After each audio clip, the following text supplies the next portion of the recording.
Hey, what's going on, ladies and gentlemen? My name is Rage, and we are back today to cover Marvel Strike Force's newest blog post here on the future release of character events. Now, if you guys haven't had a chance to go through it, I just want to point out that there's going to be a lot of fluff as we read through it together. Remember, they're trying to level expectations. They're trying to make it sound like it's not going to be a bad update, but in reality, this is a direct and terrible nerf to the free-to-play events going forward for character releases and the newest teams coming to the game. The true purpose of this is honestly just to increase revenues, get folks to spend. It's really targeted at dolphins and light spenders because getting that conversion is what they can capitalize on. And this is a straight up business strategy. So just remember that, guys.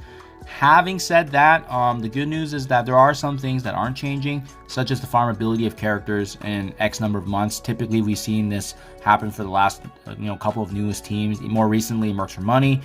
Where the typical window is about 4 to 6 months. So just be mindful of that.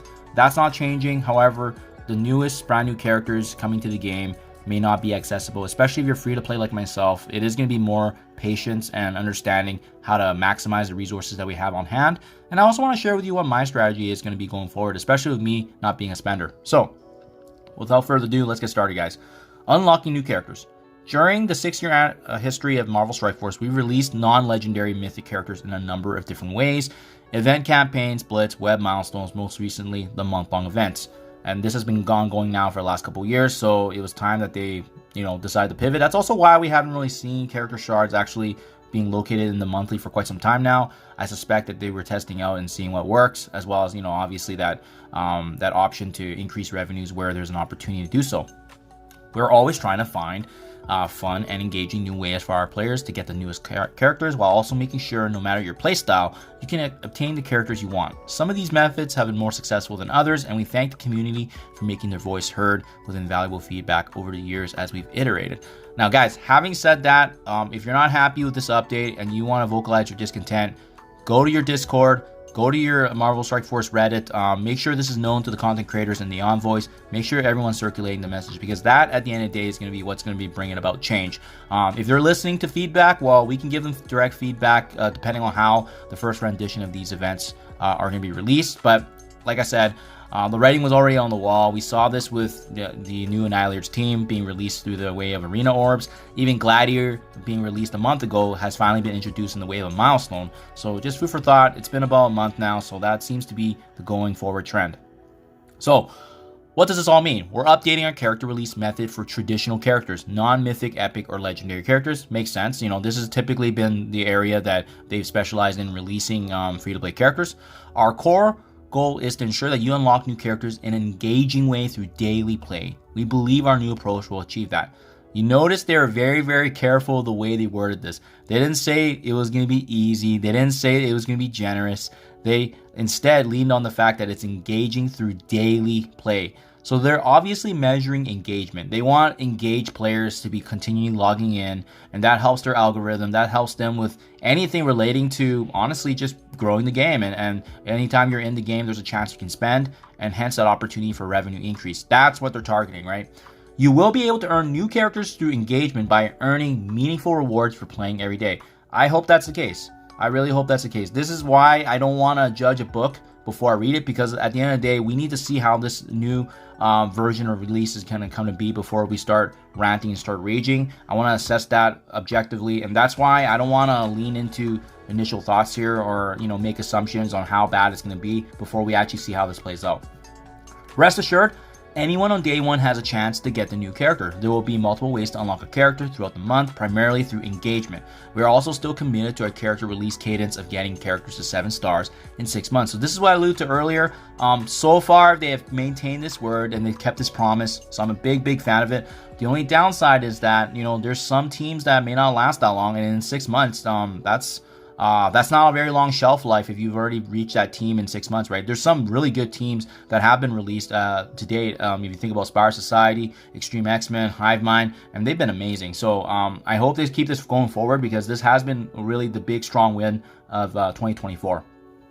Having said that, they're breaking these into new phases. So phase 1, path to new characters. As you've already seen from our most recent blog regarding the Orcus tech team, we're calling our new release format a path to event. I believe they did this for Annihilation as well, the path to Annihilation, and then now path to Orcus.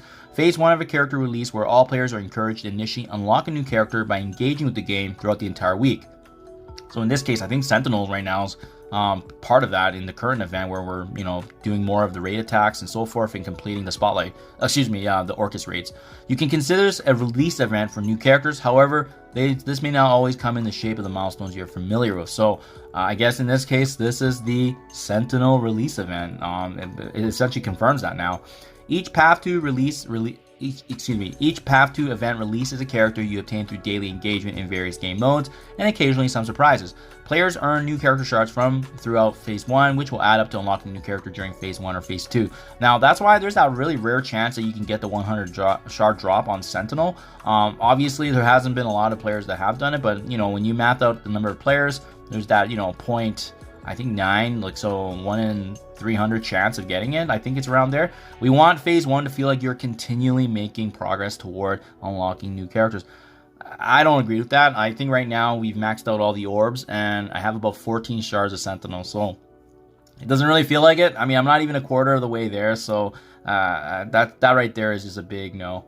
Phase 2, power-up opportunities. It's composed of various power-up moments. These opportunities may overlap with Phase 1 or follow the conclusion of Phase 1 Path 2. Shards for the characters of the new team will also be made available in other ways, whether through events, battle pass, strike pass, milestone. Details will vary, so we keep an eye out for the official blog's info. Phase 2 is going to be a great way to finish up unlocking a character or powering up one another. So I think this is what's going to do it for me is once we see what Sentinel's follow-up method's going to be, if he's in the way of a battle pass or strike pass, I'm not against that idea. It may actually be very comparable to the old method, but that's why we need to wait and see what that's going to look like before we make any judgments here. In addition to Phase 1 and Phase 2, we'll ensure at least one character within 30 days after the character's initial launch will be made even more accessible through engagement. For now, this will likely come in the way of the character shards and a milestone. However, we'll continue to experiment and find a new, fun, engaging way to deliver these shards. So I definitely feel like this is not going to be happening to some of the most powerful characters in a said team, right? In this case, we were very fortunate to get a generous gladiator event, even though I say generous, but it's been a month.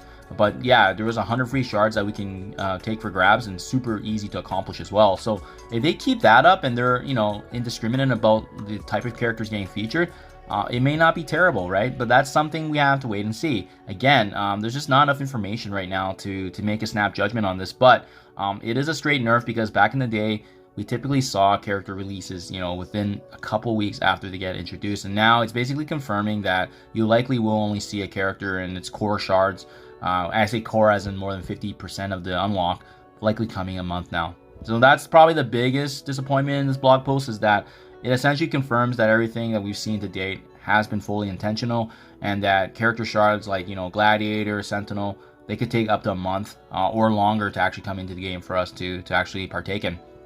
Now, guys, what does that mean for my plan going forward? And it's funny because I made a video on this earlier today on this very topic and strategy, but it means that right now, as of this time, and especially since they've revamped the arena rewards, it means Power Cores is officially the most important resource in the game. Especially if you're free to play like myself and you're just hoarding, that is going to be the one edge you can have over your other opponents, because what this essentially has done now is that it can alienate folks that have unlocked the character earlier versus those that have to wait a month plus. And that difference could be huge in, let's say, for instance, the arena meta right now, where if you don't have Annihilators, plus minus some of the mythic characters like Skrull, APOC, you're probably not doing too well. You're using a B tier team like Secret Defenders may not get you as high as you can, and even meta tunes like Old Man Logan and Black Knight, they can only do so much against the Annihilators, right?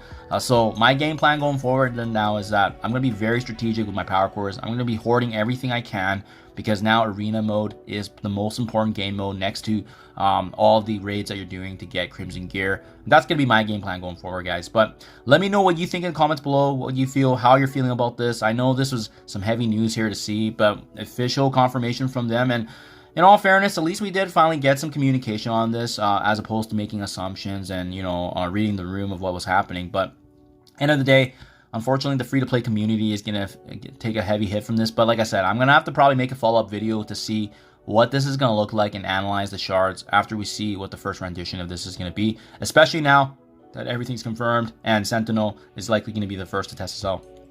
Thank you for your time as always, you guys, and I'll catch you guys in the next one.